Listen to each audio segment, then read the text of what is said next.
What's up, Jabroni? Steven here. Welcome back to yet another reaction. Today we are hopping into Gilmore Girls episode number 15, Christopher Returns. Of course, at the end of the last episode, Rory's father showed up, which is interesting. I did not picture him to look the way he looked. I did not picture him to come off as a cool kind of person. I don't know what I pictured. I guess in my mind, I pictured somebody that was more of a stockbroker because of the way that the dad talked about him. But, you know, that's my own kind of mindset when it came to that. But hopefully he's not bringing trouble. Probably is. Knowing these kinds of shows, I'm guessing he'll bring trouble. We were moving along with Luke and Lorelai. That'll probably put a damper on that situation, and that'll probably take the back burner for a bit. Lorelai will probably get her feelings back with Christopher, and we'll see where things go. But yeah, we're gonna have some fun. Hopefully you guys like, comment, subscribe, Patreon if you want full reactions, uncut, unedited, all that good stuff. Pretty much. Here we. I like his hair shorter. Shorter's nice. When was the last time you saw him? Wouldn't bet a lot of money on it. One to be gone by Memorial Day. You're worse than Mom. Low blow. Can't keep a feller happy? Oh, I keep them happy. I keep them very happy. Oh, Okay, now, don't get Jesus. gross. Yeah, you're upsetting us. I'm gonna go study before the food gets here. What? She's a great kid, Laura. Nothing to do with I you. could say I saw more myself in her other than we have similar left earlobes, but she's all you. I've been making some changes, especially in my career, and I think I finally got all my ducks lined up in a row. You're opening a shooting gallery. I've been tying up the loose ends of my life. Do they make that much string? You know, you've always had that verbal thing, quick mind. It's annoying. Hey, thanks for the door thing. Thanks for wanting it. What is happening? Dude, he's like a jackass father who abandoned, bro. She's being so nice to him. Why is that a thing? No, screw that guy. He's an absentee father out of choice. That's crazy. Lorelai's way too nice to him. Can't pitch, and you can't hit. So this will be a terrific matchup. Knock it off, Dirk. An historic lack of action. Why aren't you playing? Better to do with your Saturdays? What can I say? I'm addicted to comedy. Hey, Luke, does your husband play softball too? All right, that's it. Oh. I'm getting a page. I've got to go. He's like, oh. So that was a dean. That was a dean. Rory's running around all excited, and he's sleeping on the couch, and I'm thinking, should I be mad? Should I send him to a hotel? Yes, But then he you should be very mad. And it's Christopher. He wants to be more involved with Rory. He wants to spend more time with her and be a pal. It's about time. Yeah, Yeah. that's good. 16 years too Yeah, late. if it's true. One of her mothers. And since you're her father, well, that would make us a couple. Couple of what? I don't know. Okay, well, we gotta be going. Must be Rory's father. Oh my God. Spreads like wildfire. Yes, I am. Taylor Dosey, grocer to Stars Hollow. Very nice to meet you. I hope somebody questions him. Nice to meet you, whoever you look like. Nice to meet you, too. Okay, I'm kidnapping you and getting you out of here. They all mean well. Yeah, I'm sure all lunatics have the best intentions. Or was I'm sorry, declined. Christopher, but your card's been rejected. Rejected? What are you talking about? I can run it through again if you'd like. Yes. No. The guy who impregnated me with Rory. Yes. Yes. Oh, well, he did a good job. Impregnated me with Rory? Yeah, this is taking a very weird turn. And Strobe and Francine haven't seen Rory since she was a baby. Yeah, I know, but... It'll be like a wonderful reunion, all of us together again. I never thought it would happen. Yeah. Why is everybody Me just neither. so cool with Christopher? The dude bailed and isn't a father who's involved. I would never be okay with this. Like, this is... Parents. You remember Rory? You haven't seen her in quite a while. No, we haven't. I think she was just beginning to speak in complete sentences. So not for 2 years, then. But she's obviously been talking a long time, so I was making a humorous comment, sometimes referred to as a joke. I see you haven't changed, Lorelai. No, Oh, not Jesus. at all. Fuck these Rory, guys. hello. Hi. Just curtsy? Did you just curtsy? Sorry, my lady. Strobe, Francine, how about a martini? Dangerous age for girls. Strobe? Rory is a very special child, excellent student, very bright. You should have a talk with her, Strobe. She could give you a run for your money. I hate President Bush. What? There we go. Oh boy. He's stupid, and his face is too tiny for his head, and I just want to toss him out. Daughter's just as out of control as ever, Richard. Ah. Let's try to keep it civil. Tell me, Lorelai, what have you been doing with your life anyway? And is your life everything you hoped it would be? Yes, it is. Because it seems to me you might not want to take quite such a haughty tone when you announce to the world that you work in a hotel. If you'd attended a university as your parents had planned, and as we planned in vain for Christopher, you might have aspired to something more than a blue-collar position. Don't do this. And I wouldn't give a damn about you derailing your own life if you hadn't swept my son along with you. What the? A mutual mistake, Richard. This whole evening is ridiculous. We're supposed to sit here like one big happy family and pretend that the damage that was done is over, gone? What's the damage? I don't care about how good a student you say that girl is. Hey. You seduced him into ruining his life. She had that baby, and she ended his future. You recant that, Strobe. Oh shit! You owe my daughter an apology. Oh shit! How dare you? Richard, How dare you come into my house and insult my daughter? Let go of me. Whoa, what is going on here? Shame on you, Strobe. Shame on you for Oh my- opening all of this up again. Holy My crap! daughter is very successful at what she does. Look We're at leaving. you. You're not leaving. I'm kicking you out. Oh shit! What? Dude, shit! Dude, that was the coolest shit her father has ever done. That was awesome. That was amazing. Absolutely amazing. We need to have a one-on-one with Daddy and say thank you for defending me. You are the best. I wanted to kill him. I would have, too, with my bare hands. Dear But there was Jesus. a proper procedure to be followed in a situation like this. Marriage. Christopher was willing to follow the procedure we laid out. You weren't. What about what I wanted? Dad, didn't that matter to you at all? I feel indescribably sad for you right now, Dad. Well, save your emotions, Lorelai. I've had my fill of them tonight. Okay. Well, that all took another turn. It took a turn and then turned back the other way. Where you went. I know you heard a lot of talk about various disappointments this evening, and I know you've heard a lot of talk about it in the past. But I want to make this very clear. You, young lady, your person and your existence have never ever been, not even for a second, included in that list. And in an effort to further chronicle this balcony's history, we are now in the immediate vicinity of the spot upon which was Rory's initial elimination. Oh no, you're waiting for Lorelai and she never showed up. Wow.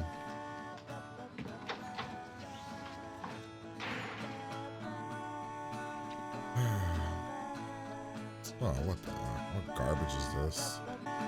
Ugh, no. Why do people like him? He's such an ass. He's not an ass. He's just what he did was so messed up. I feel horrible. Don't. I stood you up. I didn't even call. It's okay. I am a rat. We had a date and I stood you up. It wasn't a date. It was just a pain. I'm a rat. I need cheese. Forget it. Hey, let's reschedule. You know, I really didn't want to do it in the first place. No, come on. Don't change your mind. We could do it tonight or right now. You and me. Oh, boy. Don't say it like that. Stupid. Dumb. Much better. And to top off the whole fabulous fiasco, I stood up a friend of mine who was counting on me, and he just stood there looking hurt with the paint and the chairs, and it hurt me, and it's not your fault, but in this parade of stupid and dumb, I am the one twirling the flaming baton. Laura? What? I want to marry you. Oh, what the fuck? And the hits just keep on coming. Just think about it. Think about it before you make a rash. You are out of your mind. You are completely insane. You have flipped your lid. Charlie Manson is freaked out by you right now. Come on, we're already a family. What an idiot. He's kind of an idiot. He's What about never. last night? What did our having sex mean to you? Oh God. It meant that Jose Cuervo still has amazing magical powers. You're funny. And you just sat there at the table last night, just smiling and nodding while my dad and your dad went on and on about Christopher and his great big business success in California. Yeah, I didn't want to upset anybody. I wanted last night to be nice. Oh, well, it was. Oh, and it would have been much better if I would have announced to the table, hey, on top of everything else you're upset about, I just want to add that I'm the biggest loser in the world. Would that have been festive? You're Yes. not a loser. Please. You're a liar, but you're not a loser. Thank you. He's a little bit of both. No way. No. Don't stay away. Don't. What are you doing? Rory needs her dad. What are you doing? So call us when you get home. I will. And call more. I will. Oh, he drove from California? Holy shit. Dad, Dad wants to know if you'll reconsider.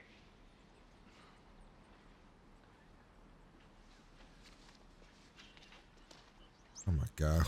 Weird shit is. She says, nope. Offspring sucks and Metallica rules. He wanted you to marry him, didn't he? Spy. You know, crazier things have happened. You mean crazier than having your mom and dad married? Yes? I don't think they have. What? Why is that so crazy? Because it is. Because he wants things he is not ready for. Doesn't change the fact that he still has a long way to go before he is ready to take us on full time. I mean, you are a handful, Missy. And while I am pure joy and sunshine every waking hour, I still have my own set of needs that must be met. Painting without him? Or does she? How'd she get in? What the? Ta-da! Suggestion? Nope. Curtains. No. Manly curtains. Oxymoron. Manly curtains. No curtains. Ah, come on. You gotta give a little. How about a tablecloth? That was episode number 15. And man, I don't know how to feel about this episode, man. I feel like it did everything that it wanted to do really well. My main problem is that I feel the show has established Christopher as someone who has just never been around, right? He's just gone. He was gone. We've never established him as this good person. We established him as somebody who, quote unquote, was making money, and great business guy. But we've never established him as this really good person, right? We've never established him as a bad person, but the fact that we never saw him call, we never got alluded to him coming around really, if at all, like barely, if at all, made him seem like, oh, he's an absentee father who chooses to be that. So this episode I found very, very weird. Because, okay, yes, everybody was acting the way that Rory should have been acting. You know, she misses her father, wants her father around. That should be how she is. But everybody was acting that way with a person who's never around, who clearly doesn't send money back. Like, he's just. So when Lorelai was saying when he was mentioning he's a loser, I'm like, yeah, you kind of are. Like, and it just made me upset. Like, inside, I'm like, because I'm like, why is everybody just like, oh, he's this great person? Because let's just say he wanted to get married. Lorelai said no. How does that derail your Princeton thing? I need to know this. How does that derail anything? When did he leave? We need to know these things because I don't understand why, like him, Lorelai getting pregnant and him bailing out on it doesn't derail anything. He should be able to go to Princeton and live his own damn life. So yeah, I need context, or I need more information here on what exactly went down, because at this moment, this episode was just, I was very confused with Christopher and why we could all just act a certain way with him. Even the ending there, where the way they were having this conversation, which I don't really ever do this, but I usually start, we break down and we go through it. But I want to talk about this now. This conversation here at the end, we make it seem like, I don't know, it's just weird to me the way that this thing is established, right? Where he's like, well, she's not ready. He's not ready to be in our lives right now. Maybe one day he will. Like, what is that? She's been raising Rory by herself for 16 years. And the mindset is, oh, well, he's just not ready to be a dad. Like, okay, that should be the mindset. The mindset should be like, oh, he's not fit to be a father. He's not ready to be a father. Like, it's just, this conversation was just weird, really weird. Because I don't want you getting your always love him. Okay, so? But that doesn't change the fact that he still has a long way to go before he is ready to take us on full time. What is that? What is that as a legitimate answer of why, like, of this guy that's your father? And like, that's, I don't know. That's weird. I don't know. Maybe nobody else found it weird and nobody else is going to harp on that. But that was very, very odd to me. Very odd to me. Like her stance on it was just odd. He has a long way to go before he's ready to take us on full time. That's his daughter. It's so weird at like, I don't know, man. It's hard to like really say anything more because like, I don't get it. I feel like this would be common sense. The way he acted is like a loser, deadbeat, abandoned, like a father who abandoned his daughter. And that's not, and the characters weren't giving off that vibe. That would have been my vibe the entire time. But nonetheless, let's break down the episode. We'll go through it. I'd probably give the episode, honestly, the choice that it made to treat Christopher like that. If I can get around that, the episode is like a really strong 8. The fact that that's like a major thing for me, I'm gonna give the episode a 7. Just because I don't feel that everybody should have acted like Rory, right? And yeah, let's say he was successful. Let's say he was. That doesn't. You should still be around. Like, it's a choice that he's not around. I don't know. I'm sure I'll get a lot of you guys in the comment section being like, no, well, this is the real thing, or you guys will disagree with me, which is perfectly fine. I'm just, all right, let's go through everything. We start out the episode right where we left off. We're talking to Rory. Rory's getting excited because her father's in town. Makes sense.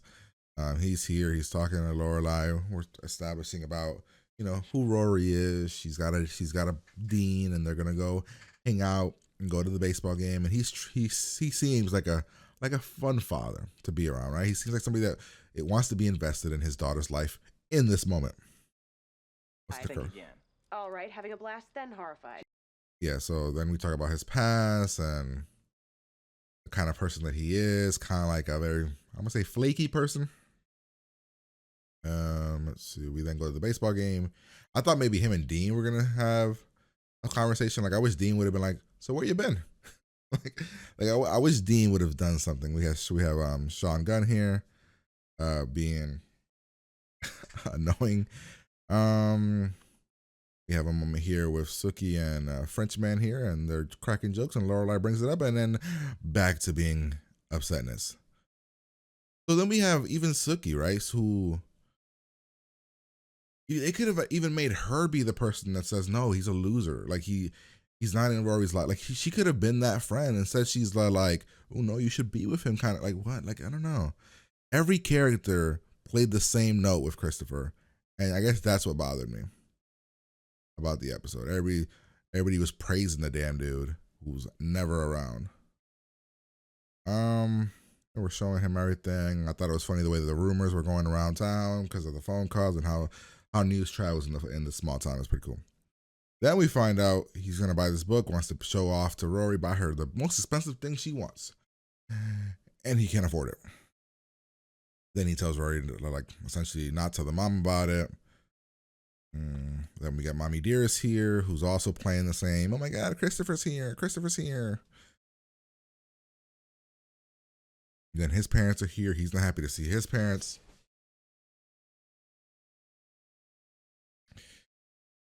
Then we have the dinner, and then the dinner turns into them shitting on Lorelai. And then I love that the father got in the dude's face. I mean, Lorelai did bring up politics, which is something you shouldn't do, but hey, good for her. She wanted to spice things up. Turn into if my son would have never got her pregnant, he would have been to Princeton. Which again, he didn't marry him. They were 16. He bailed. Therefore, he could have gone to Princeton. He's in his 30s now. That's 16 years later that he hasn't been really in Rory's life. Therefore, he could have gone to Princeton his damn self at any point of his life because he wasn't with Rory anyway. That's how I feel about that. Argument. I love that the father was like grabbing him. He was about to beat his ass. I was all for that. I was like, come on, man. Throw a punch. I was really praising it. Then we have the whole Jack. I mean, not the whole Jack. We have the whole situation here where Lorelai goes to her dad. And he turns on her and he's like, this is why I did it. It doesn't forgive anything you've done. You put us through hell. It was 16 years ago, man. 16 years ago. Whatever. We were all arguing. She leaves. She's like, I'd abandon me and be with Christopher. I love that the mom called her friend an ass, or the friend an ass. And then we have this moment. So this moment, as much as I didn't like it that it happened, it felt genuine. You know, talking, flirting, speaking of things, and leading to hanky panky. I love that they showed Luke waiting for her, and while Luke is out there freezing his ass waiting for her, she's out there getting laid with Christopher. He regrets it, upset. Conversation with Rory about back home. Of course, says it had nothing to do with you. It's about me. They were trying to get back at me. They're trying to be mean to me. Your grandparents clearly don't want anything to do with Rory anyway. They made their choice not to visit her, so fuck them. You know what I mean? Like, they don't live a million miles away. They could visit too if they really cared about their granddaughter. Lorelai couldn't sleep. She remembered Luke. Tried to talk with Luke. And then we got dumbass here. I want to marry you. Man, screw this guy, yo. He's a flake. That's what a flake would do, right? A person that's flaky as hell, who doesn't understand what they want, doesn't know anything about what they want. Oh, I want to marry you today. Tomorrow, who knows where I'll be? Like, he's all over the place, literally trying to build it on a lie. He lied about the establishment of financially of where he's at. A flat out lie. Like, and then when she brings it up, he's like, oh, let's not talk about it. Like, no, screw this guy, man. He seems like he has a good heart. Deep, deep down. But it's layered by stupidity and idiotic things. All right, we'll see where we're at. Of course, Lorelai says no to the marriage. He leaves, and then we have the moment at the end, which I already went over about, you know, what I thought about all this. But I do like, Rory's the way Rory was acting 100% made sense, right? She wants him to be a part of the lie. Like, all that made sense. That's how a child should act with a father, even if the father's not around. That makes sense. Most teens want that, and, you know, that's how they would act. It's just everybody else, a grown-ass adult, that shouldn't act like that. Even Lorelai, yeah, I like when she was having the conversation with Sookie, and she was like, oh, it's things go a certain way, and then it's Christopher, and then go away like things go a certain way like this, and then it's Christopher. That makes sense. You know, she's been in love with him or whatever, and that makes sense. That was like a mini rant kind of, but there you have it, ladies and gentlemen. Like I said, I feel the episode's a 7, but if you can get around all the stuff that bothered me about the way people were acting, I can see it getting into an 8 and being actually a really, really great episode. But I just can't get around the other bullshit of people that just treat Christopher like he's this God-given gift when he's fucking never around. And the show's established him as somebody who's never around. We never talk about this guy. So at first I thought he was like some lawyer dude and like some stuck-up dude, but then when we get him, it's like, wait, he's not even like that. Well, there you have it, ladies and gentlemen. Like, comment, subscribe, Patreon if you want full reactions, uncut, unedited. But I'm going to get out of here, and I'm going to talk to you guys later. Peace. End this here.